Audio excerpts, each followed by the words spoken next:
नमूना recording studio Rajgir.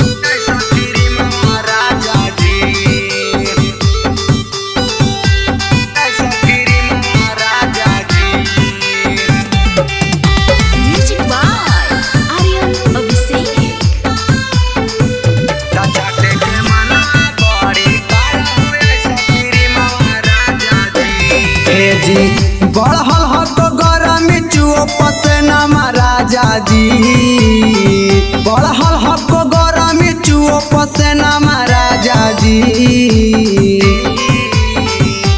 चाटे के मनवा बाड़ी करा हो सकीरी महाराजा जी, चाटे के मनवा बाड़ी करा हो सकीरी महाराजा जी।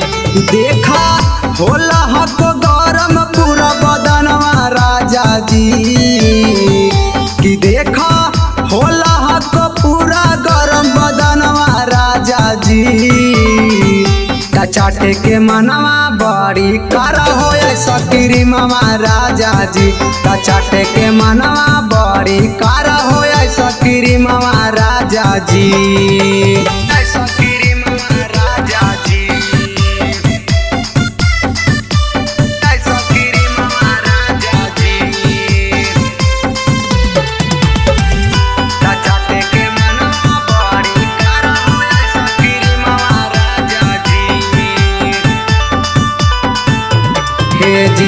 देखिए के मुहावा से टपक जी, हमारा ला ले आई है एगो चोकोबार जी।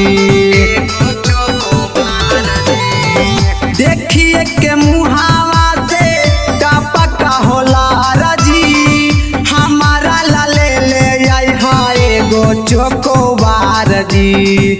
कि सुना माना जाना हमार कहन महाराजा जी, कि सुना माना जाना हमारो कहन महाराजा जी। चाटे के मनवा बड़ी करा हो सकेरे महाराजा जी, चाटे के मनवा बड़ी करा हो सकेरी महाराजा जी।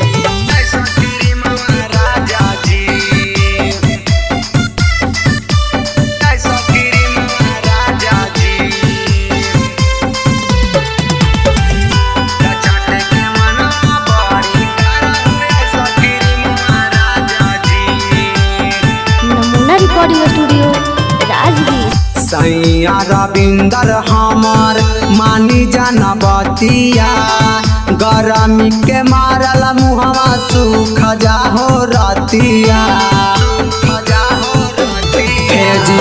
सैया रविंदर हमार मानी जाना बतिया, गरमी के मारल मुहवा सूख जा हो रतिया। तो हमर चाट चाट कर हो पूरा बदन महाराजा जी, तो हमर चाट चाट कर हो पूरा बदन महाराजा जी। चाटे के मनवा बड़ी कर हो सकीरी महाराजा जी, चाटे के मनवा बड़ी कर हो सकीरी महाराजा जी। नमूना रिकॉर्डिंग स्टूडियो राजगीर।